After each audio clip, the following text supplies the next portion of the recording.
At the end of the day, as of right now, I think by the end of phase 6, I think Kang is going to go down as the greatest villain in the MCU. I think he's going to pass Thanos personally. Yeah, but that's coming from somebody he doesn't need an Infinity Gauntlet. Yeah, Killmonger is currently my current favorite villain. So that may be saying something. I like characters like that. They don't necessarily like. I don't know. I think Michael B. Jordan did a really good job with Killmonger. But I think I think Jonathan Majors King is going to go down as the best villain in the MCU. And he didn't even need that much build up. Thanos needed years of build.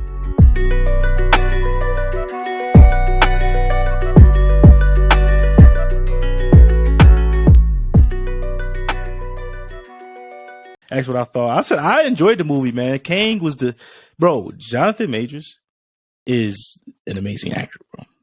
Let's just be honest. Dude is phenomenal. What he did with Kang was, was extraordinary. Like high level. Like, bro, I really enjoyed it. And this was the first time I was more interested in the villain than I was the hero. Bro, Kang was scary. It was scary. Like I legit was scared. Like you ever think of at the first scene with Thanos in Avengers: Infinity War was a pretty intense scene as well. And it's kind of like, damn, this guy is pretty scary. But Kang just has something about him, bro, where I was like, this guy is terrifying. Like he just has something about him. But the thing about it, he was so charismatic. Where Michelle Pfeiffer character, Janet Van Dyne. Yeah, Janet Van Dyne. Well, she didn't even realize she was helping him at first. Yeah. She didn't realize. And by the way, spoilers, guys. Yeah, I forgot to throw it out there. But she helped him rebuild the thing, bro. And it's just crazy to think like she found out where he came from and why he was banished. And it's like, oh shit, I just helped the wrong person. Like, but yeah, bro, Kang was definitely the highlight of the movie to me. Oh, yeah. I mean, when you really look at his powers, I didn't realize he had those type of powers, that type of intellect. He was honestly throughout the movie, he was that guy. Like I really saw him as like a super threat to everything that they were trying to get done in that movie. Mm-hmm. But like Jonathan Majors, he crushed it. He really did crush it. Like perfect person to play Kang. Honestly, I look at him right now. He's like kind of sort of carrying the MCU because we don't have Robert Downey anymore. We don't have Chris Evans anymore. Who was going to be that person to step up? Unfortunately, Chadwick Boseman was going to be that guy, in my opinion. Obviously, he passed away. Rest in peace. So we don't have that person carrying the MCU, and I think that's what he's doing right now. Until the Avengers defeat Kang, I think he's going to be the person that we're looking at for the MCU. Like he's going to be carrying the MCU for the next couple of years. Honestly, yeah. I mean, even with when Kang Dynasty finally comes out, that's when I'm most interested to see like what kind of views we're going to get from that. Like basically, how will the story get to that? Like what's going to happen between Quantumania and Kang Dynasty? How we're gonna get that and ramp that up? Like, what do you expect to happen between? Definitely Loki season 2. I think is going to be a big part at pushing this. I'm gonna have to look at the slate that's coming up. I don't think Kang is gonna have anything to do with the next Captain America movie or the Marvels, or Guardians. Probably not. You said Guardians? Yeah, he's not gonna have anything to do with any of those. Because Secret Wars comes out first, right? No, that's comes out after. Oh, really? Okay. Yep. Kang Dynasty is before, because I think it's going to take Secret Wars. It's going to take every hero from every different part of the universe, multiverse, whatever you want to call it. They're going to need all of them to defeat Kang. Because the Avengers team that we're going to have, it's just not going to do it. It's not going to cut it. You got Sam Wilson, Cap. You got Shang-Chi. You got Captain Marvel, Shuri, Black Panther, She-Hulk. Who am I missing? You think Spider-Man's going to come back? Spider-Man's tricky. I don't know. I think Spider-Man will be in Secret Wars. I don't know if he'll be in Kang Dynasty. And man, we really won't have too many hero or Avengers. Yeah, bro. Like the Avengers team they have right now are not pushovers, but they're just not the Avengers, bro. I mean, is Wanda going to be? Wanda's a villain, right? Is a Vision going to be a part of the team? So I think it's going to be Ant-Man, maybe Doctor Strange, Sam Wilson, Captain America, Captain Marvel, Shang-Chi, Shuri, Black Panther, possibly.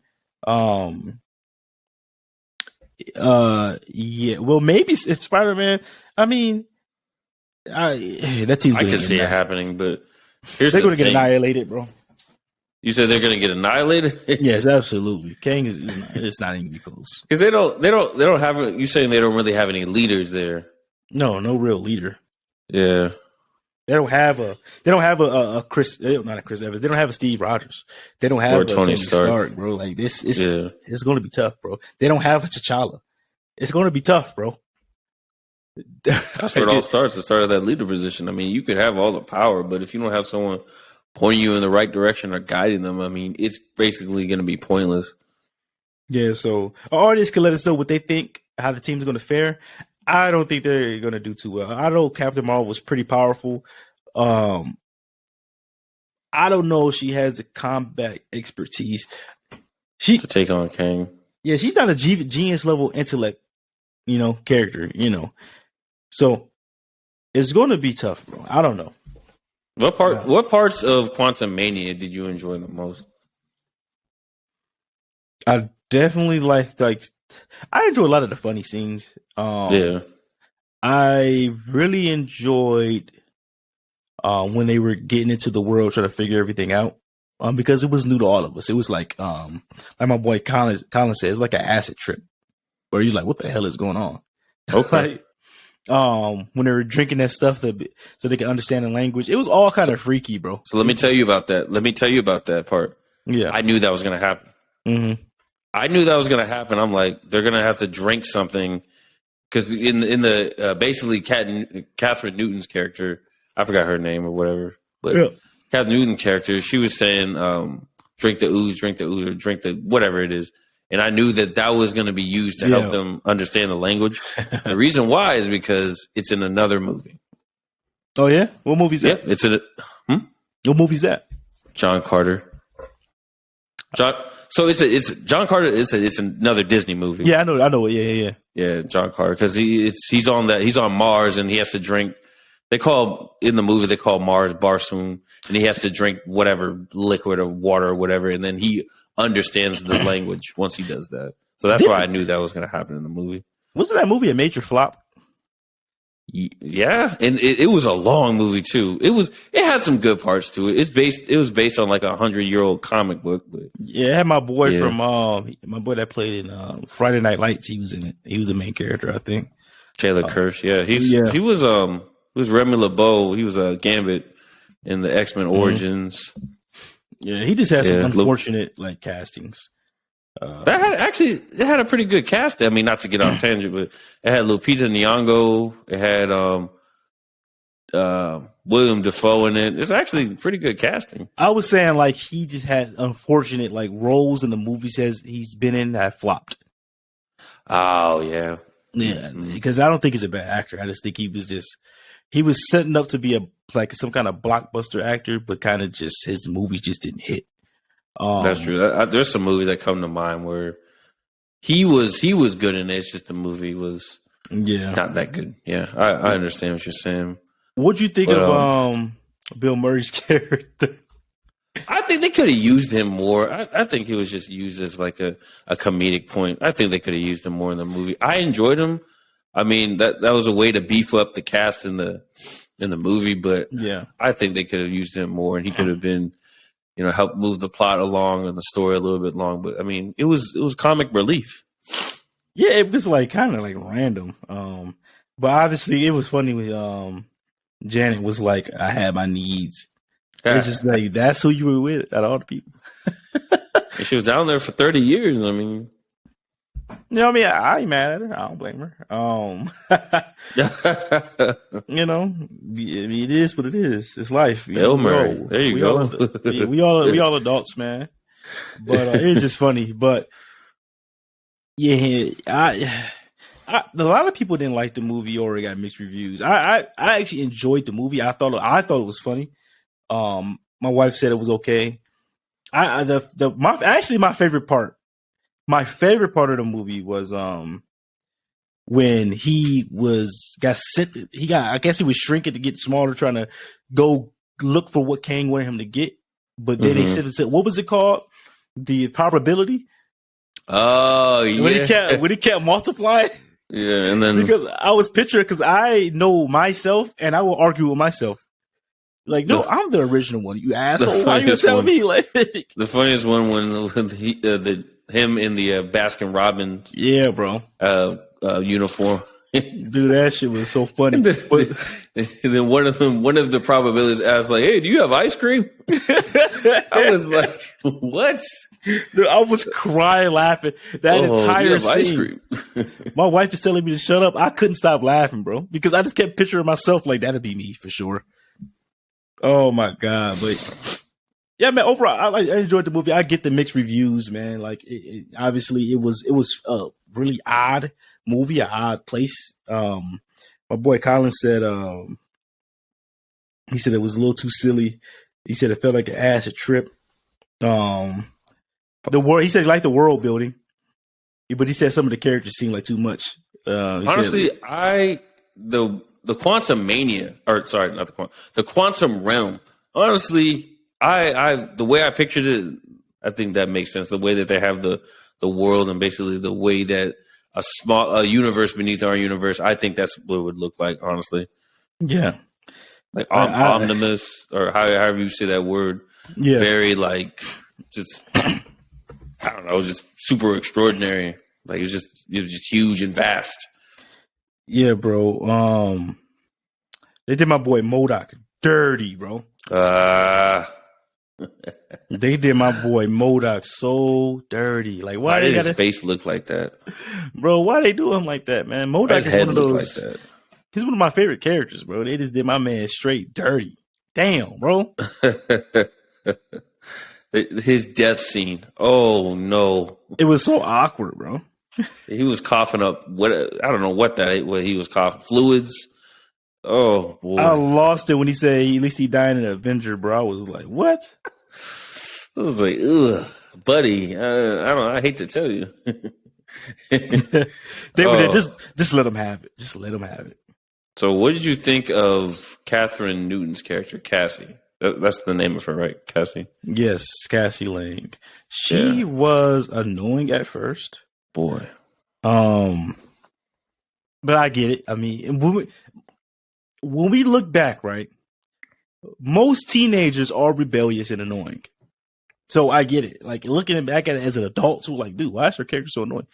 Most of you were annoying teenagers. Just don't remember.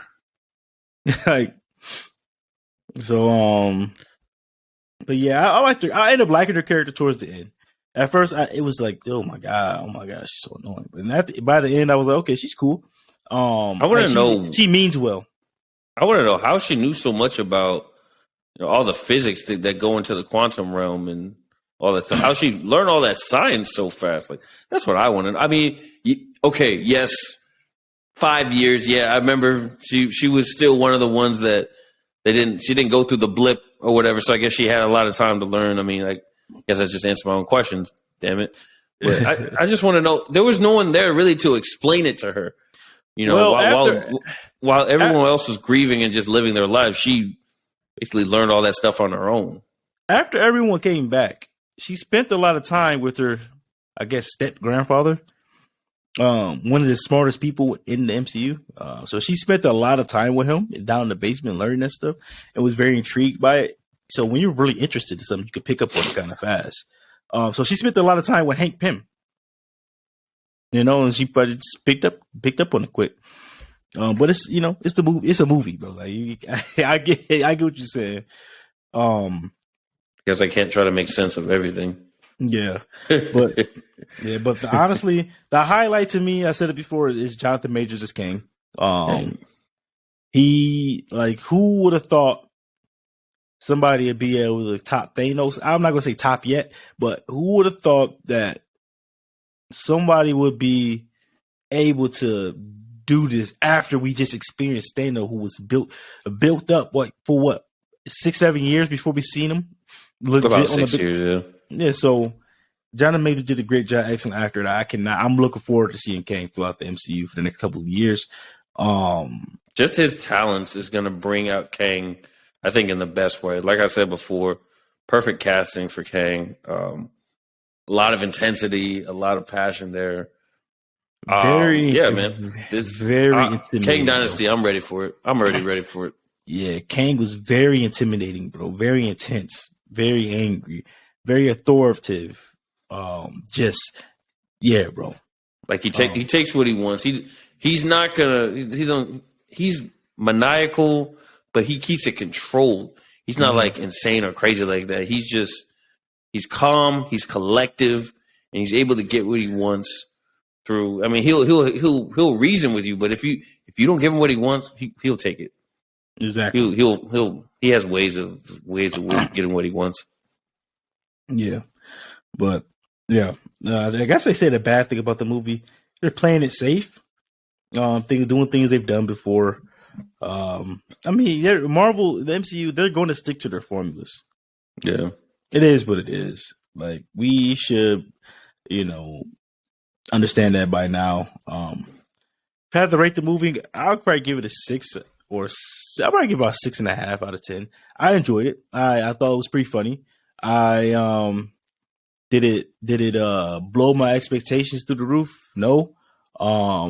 But did it live up to the hype? Kang lived up to the hype. The quantum realm, the world was good to see. I don't know if it lived up to the hype, but I definitely enjoyed it. And like I said, Jonathan Majors carried the movie. I actually liked Michelle Pfeiffer's character as well throughout the movie. She was another standout to me. So overall, I enjoyed the movie. It's not the best Marvel movie I've ever seen, but it definitely has a lot of highs as well as some lows. Yeah. Paul Rudd did his usual thing. I mean, he's comical. I enjoy Paul Rudd in anything I watch. So yeah, I love Paul Rudd. He always makes it a little, lighthearted and enjoyable. So he did a good job as well. I mean, he in the towards the end in that last fight between him and Kang, I know he was getting mixed up, but he held his own and he was able to, deliver a couple good hits there. But I honestly, my favorite part was when Kang was out here just destroying a bunch of shit. I just wanted to see him unleashing all his powers. I was like, man, this guy he's powerful. Yeah. He's strong. He don't really take shit from anyone. Like if he wants to dominate and destroy, he's the conqueror. So that's what he does.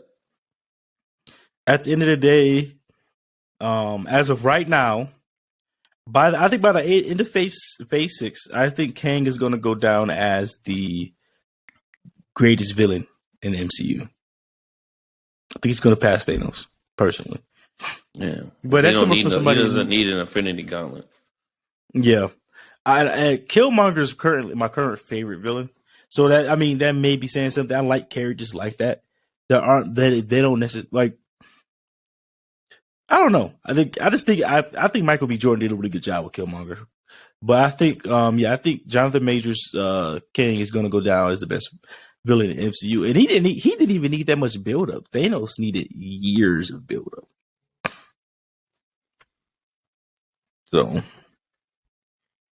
and another thing I like to talk about, as far as when we talk about the Ant-Man and the Wasp movies, how they introduced certain things that weren't there before. Like basically, Ant-Man and the Wasp introduced the idea of the quantum realm to us, and that was a foreign idea before that movie. Like, honestly, that's what helped Endgame. The fact that now that we have the knowledge of the quantum realm, so now time travel is possible, all that stuff. And now after Endgame, revisiting the quantum realm in Ant-Man and the Wasp and Quantumania. So yeah, I feel like Ant-Man and the Wasp movies kind of help the MCU move along in certain certain plot points. I agree. And like people don't give Ant-Man his credit or Wasp her credit, but they have been pretty pivotal to the MCU over the last couple of years. Who would have thought? I mean, Ant-Man has always been a pretty important character in the comics. I mean, he's the one who created Ultron. I mean, Hank Pym is the one that actually created Ultron. So, he's always been a pretty important character. But it's just like, who could take nobody thinks to take a guy serious that powers has something to do with ants. But I mean, look, Spider-Man is one of the most popular characters in the world. So, I don't know. If you're creative, got some good stories, you can make anything work.